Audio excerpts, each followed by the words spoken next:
ನಮಸ್ತೆ ಎಲ್ಲ ನನ್ನ ಪ್ರೀತಿಯ ಕನ್ನಡಾಭಿಮಾನಿಗಳಿಗೆ, ಕಲಾಭಿಮಾನಿಗಳಿಗೆ ನಿಮ್ಮ ಪ್ರೀತಿಯ ಶಿವಾರ ಉಮೇಶ್ ಮಾಡೋ ನಮಸ್ಕಾರಗಳು.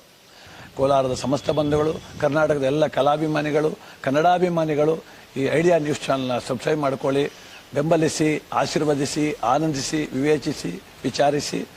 ಐಡಿಯಾ ನ್ಯೂಸ್ ಚಾನಲ್ಗೆ ತಾವೆಲ್ಲರೂ ಕೂಡ ಚಂದರ್ರಾಜ್. ಧನ್ಯವಾದಗಳು.